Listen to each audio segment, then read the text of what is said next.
Hello student, आज हम इस क्लास में ग्रुप थ्योरी से रिलेटेड कुछ most important multiple choice question यानी एमसीक्यू के बारे में डिस्कस करते हैं। तो आज स्टूडेंट क्वेश्चन नंबर 17 की बात करते हैं। तो हमें क्या दिया गया है? समूह, जिसमें स्टूडेंट समुच्चय दिया गया 1 -1 आयोटा माइनस आयोटा एंड संक्रिया दी गई है गुणा की संक्रिया यानी क्रॉस में आयोटा की कोटि ज्ञात कीजिए, यानी कि हमें इसका ऑर्डर ज्ञात करना है। तो सबसे पहले तो बात हमें आती है कि कोटि होती क्या है स्टूडेंट। तो किसी अवयव की कोटि हो तो उसे हम किस प्रकार, जैसे हमारे पास कोई ग्रुप है, ग्रुप जी स्टार में कोई भी अवयव हो, जैसे अवयव ए बिलोंग्स टू जी की कोटि एन हो तो एन है स्टूडेंट, हमारे पास यहाँ कोई पूर्णांक संख्या होगी। तो एन हो तो क्या होता है स्टूडेंट? ऑर्डर ऑफ ई, यानी उस एलिमेंट की कोटि को परिभाषित करते हैं किसके लिए, कितनी है स्टूडेंट? एन। जहाँ पे एन हमारे पास क्या होता है, यहाँ पे कोई धन पूर्णांक यानी पॉजिटिव इंटीजर नंबर होता है। यानी हम कह सकते हैं कि वो एन है, वो एज ए नेचुरल नंबर है। तो यहाँ पे स्टूडेंट किस प्रकार परिभाषित होगा कि ए की पावर एन होगा तो उसकी वैल्यू हमेशा तत्समक अवयव आएगी, यानी आइडेंटिटी एलिमेंट आएगी। यदि आइडेंटिटी एलिमेंट आती है उसकी पावर, पावर का मतलब है स्टूडेंट उतनी बार हम यहाँ पे संक्रिया अप्लाई करेंगे। तो यहाँ पे हमारे पास यदि तत्समक उसका रिजल्ट आता है तो वो उसकी जो पावर होगी वो उसकी क्या कहलाएगी? कोटि कहलाएगी। यहाँ पर भी स्टूडेंट हम यही करेंगे। तो हमें समुच्चय के अंदर देखो आयोटा के लिए अब संक्रिया क्या दी गई है यहाँ पे? गुणा। तो हम लिखेंगे, जैसे हमें समुच्चय दिया गया 1 -1 आयोटा और माइनस आयोटा, तो ये समुच्चय और संक्रिया गुणा है। तो इसके लिए तत्समक क्या होगा? तो हमें पता है गुणा संक्रिया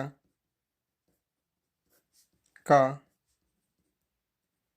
तत्समक क्या है स्टूडेंट? यहाँ पे देखो एक है, क्योंकि हमें पता है कि एक को किसी से भी मल्टीप्लाई करो कोई भी इफेक्ट नहीं आता, यानी कि एक हमारे पास यहाँ से क्या हो गया? तत्समक हो गया। अब बात आती है स्टूडेंट कि आयोटा को हम कितनी पावर मल्टीप्लाई करेंगे। जैसे आयोटा, आयोटा को हमने एक आयोटा से मल्टीप्लाई किया, यानी कि हम कह सकते हैं आयोटा स्क्वायर, तो वैल्यू क्या होगी स्टूडेंट? -1। इसी प्रकार iota multiply iota multiply iota यानी आयोटा क्यूब। तो हमारे पास स्टूडेंट दो आयोटा से तो -1 और एक आयोटा, तो हमारे पास रिजल्ट आएगा माइनस आयोटा। अब बात आती है iota multiply iota multiply iota multiply iota यानी आयोटा की पावर 4। यहाँ स्टूडेंट -1 एंड -1 मल्टीप्लाई होके क्या हो जाएगा? 1, यानी कि यहाँ से देखो हमारे पास पावर कितनी आ रही है? 4। तो यहाँ पे ऑर्डर ऑफ आयोटा क्या हो जाएगा? 4 हो जाएगा, यानी आयोटा की कोटि कितनी आ जाएगी स्टूडेंट? 4। तो हमें ऑप्शन में देखो क्या दिया गया है। ए ऑप्शन दिया गया 1 जो नहीं है, ऑप्शन बी 2, ऑप्शन 3 जो सी है वो दिया गया 3 एंड ऑप्शन डी 4 और ऑप्शन ई दिया गया अनुत्तरित प्रश्न, यानी कि हम जब सॉल्व नहीं करेंगे तो सेक्शन जो हमारे पास ऑप्शन ई है उसका हम चूज करेंगे। तो यहाँ पे स्टूडेंट हमारे पास आयोटा की जो कोटि है ऑर्डर है कितना है? 4। तो हमारा ऑप्शन हो जाएगा स्टूडेंट डी इसका करेक्ट आंसर। तो ये हमारा क्वेश्चन नंबर 17 इस प्रकार कंप्लीट होता है। अब बात करते हैं स्टूडेंट नेक्स्ट क्वेश्चन। तो आप स्टूडेंट ये आप नोट कर लीजिए जो बेसिक जानकारी है। अब नेक्स्ट हमें क्वेश्चन नंबर 18 देखो वो क्या दिया गया है। किसी समूह जी के तत्समक अवयव ई की कोटि है। ए ऑप्शन में 0, बी 1, सी 2 एंड डी अनंत और ई अनुत्तरित प्रश्न, यानी कि हम इसका आंसर नहीं दें। तो अनुत्तरित तो करेंगे नहीं क्योंकि हम तो इसका आंसर देंगे। अब स्टूडेंट देखो अनंत कोटि भी है, तो ज़्यादातर स्टूडेंट क्या करते हैं जल्दबाजी के अंदर इस अनंत ऑप्शन को टिक कर देते हैं, जो कि गलत हो जाता है।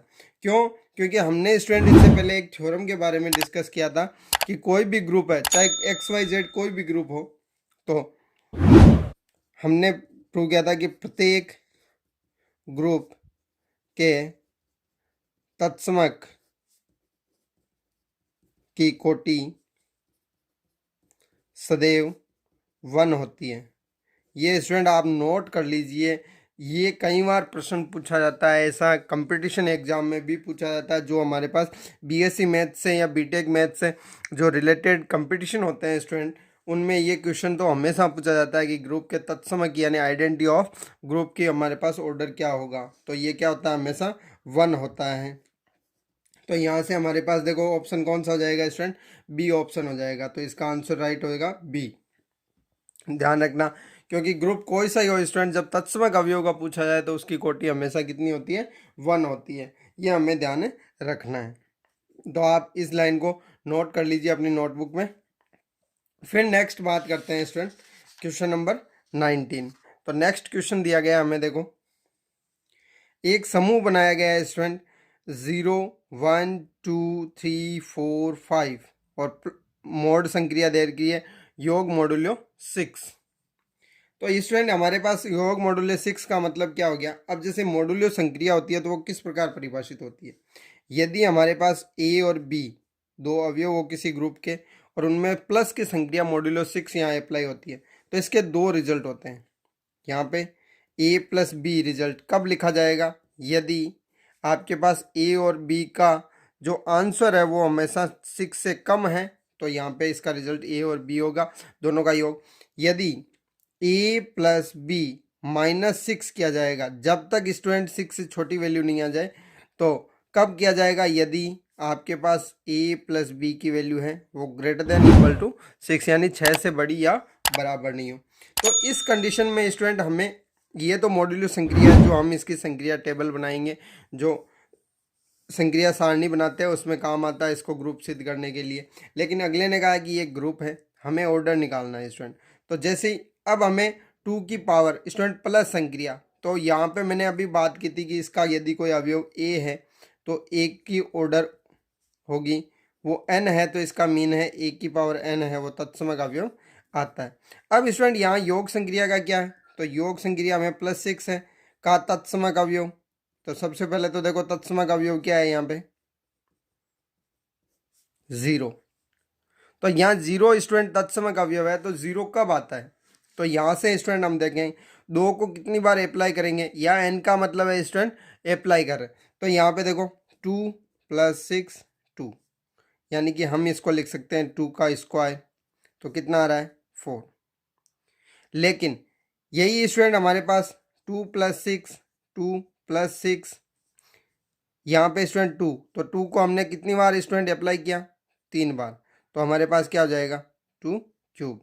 तो 2 क्यूब यानी कि हमारे पास इनको जब ऐड करोगे तो 6 आएगा, और 6 - 6 इज 0, क्योंकि स्टूडेंट जब वैल्यू आपके 6 के इक्वल आ जाएगी तो उसमें से माइनस क्या करोगे, 6 करोगे, तो 2 क्यूब की वैल्यू क्या आ जाएगी। वैसे जनरली ज़्यादातर स्टूडेंट होते हैं, कई बार वो कहते हैं नहीं 8 होगा, लेकिन यहाँ पे संख्या देखो कौन सी दी हुई है, तो यहाँ पे अपने ज्ञान का यूज़ नहीं करते, नियमों को फॉलो करना है। तो यहाँ पे देखो कितना आ रहा है, n का मान 3 आ रहा है, तो हम ऑर्डर ऑफ 2 कितना आ गया, n का मान हमारे पास आ गया 3।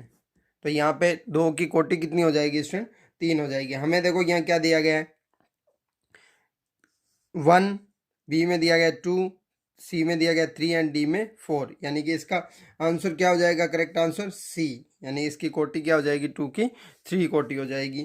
तो ये इस प्रकार, तो स्टूडेंट ये भी आप ध्यान रखें, क्योंकि ज़्यादातर स्टूडेंट क्या करते हैं कि जब कोटि नहीं मिलती तो इसके अकॉर्डिंग ज़्यादातर क्या करते हैं, कई बार तो इनके काउंट कर लेते हैं कि ग्रुप की जो कोटि है वही अवयव की हो जाएगी। तो इसमें अवयव देखो कितने 6, तो हमारे पास यहाँ कई बार एग्जामिनर भी हमें कंफ्यूज करने के लिए 6 ऑप्शन दे देता है। अब देखो नेक्स्ट क्वेश्चन की बात करते हैं। तो अगला क्वेश्चन है क्वेश्चन नंबर 20। तो क्वेश्चन नंबर 20 क्या दिया गया है, देखो योग संक्रिया का मॉडुलो 5 के अंतर्गत समूह है। तो स्टूडेंट प्लस संक्रिया के लिए अंतर्गत समूह देखना हमें। तो यहाँ पे देखो योग मॉडुलो 5 है, तो हम स्टूडेंट यहाँ पे जो योग मॉडुलो संक्रिया होती है स्टूडेंट, ये हमेशा पूर्णांक संख्याओं पे होती है। जैसे हमारे पास Z5 होगा, अब यदि वो +5 के लिए है इस प्रकार, तो हमारे पास स्टूडेंट इसमें 5 एलिमेंट होंगे और पूर्णांक संख्याओं के होंगे। अब स्टूडेंट पूर्णांक संख्याओं के किस प्रकार, पॉजिटिव पूर्णांक या नॉन नेगेटिव पूर्णांक कह सकते हैं हम, यानी इनमें ऋणात्मक संख्याएं नहीं ली जाती। तो यहाँ से ऑप्शन देखो हमें दिया गया है 1 2 3 और 4, बी ऑप्शन में 1 2 3 4 5 अवयव हैं। सी में 0 1 2 3 4 यानी 5 अवयव है। डी में कहा कि ये तीनों ही समूह हैं, कौन से, मॉड्यूलो 5 के लिए। और ई में दिया अनुत्तरित पर्सन, यानी अनुत्तरित तो होगा ही नहीं। फिर नेक्स्ट है सेक्शन ए के अंदर, देखो क्या दिया हुआ है, 4 अवयव है, तो हमें यहाँ मॉड्यूलो 5 दिया गया, यानी Z5, यानी पूर्णांक संख्याएं कितनी लेंगे हम, 5 लेंगे, तो यानी कि ये भी हमारे पास कैंसिल हो गया। अब बात आती है स्टूडेंट एक ऑप्शन बी, 1 2 3 4 5, एक हमारे पास है 0 1 2 3 4 5। अब स्टूडेंट यहाँ ध्यान रखना है कि मॉड्यूलो के लिए प्लस की जो है संक्रिया, अब वो कह रहा है कि ये समूह है, इसके लिए इसका तत्समक अवयव भी होना चाहिए, और प्लस का तत्समक हमें पता है क्या होता है, 0, यानी कि उस समुच्चय के अंदर क्या होना चाहिए, 0 भी विद्यमान होना चाहिए। और 0 विद्यमान होने के साथ ही अवयव कितने होने चाहिए स्टूडेंट, 5, तो यानी कि यहाँ पे हमारे पास क्या हो जाएगा, 0 विद्यमान हो, फिर 1 2 3 और 4, तो ये 5 अवयव हो जाएंगे, तो ये हमारे पास इसका समूह हो जाएगा। यदि यही बात हम गुणा की करते हैं स्टूडेंट, क्रॉस 5, तो क्रॉस 5 के लिए हमारे पास पूर्ण तत्समक अवयव क्या होता है स्टूडेंट, गुणा के लिए 1, तो यानी कि हमारे पास तत्समक अवयव होता है 1, फिर उसके बाद में अवयव, तो यहाँ पे हमारे पास 5 तक अवयव हो सकते थे। लेकिन यहाँ पे 0 नहीं होता, क्योंकि अवयव 5 हो गए ना स्टूडेंट, यहाँ पे हमारे पास 0 से स्टार्ट है और 4 तक होगा प्लस के लिए, तो यहाँ पे हमारे पास +5 के लिए पूछा है, तो इसके लिए ऑप्शन क्या हो जाएगा स्टूडेंट, देखो ऑप्शन सी। तो ऑप्शन बी हमारे पास गुणन संक्रिया के लिए है, इसलिए यहाँ पे योग संक्रिया का पूछा है, तो हम ये कैंसिल कर दें। इसका करेक्ट आंसर हो गया हमारे पास सी। तो ये इस प्रकार से हम इस क्वेश्चन जो 20 नंबर का जो प्रश्न था मॉड्यूलो योग संक्रिया से रिलेटेड, उसको इजीली हम सॉल्व कर सकते हैं। अब बात करते हैं स्टूडेंट नेक्स्ट एग्जाम्पल्स के लिए, और से नेक्स्ट क्वेश्चनों के वो हम अगली क्लास में करेंगे। तब तक आप पढ़ते रहिए। Thank you.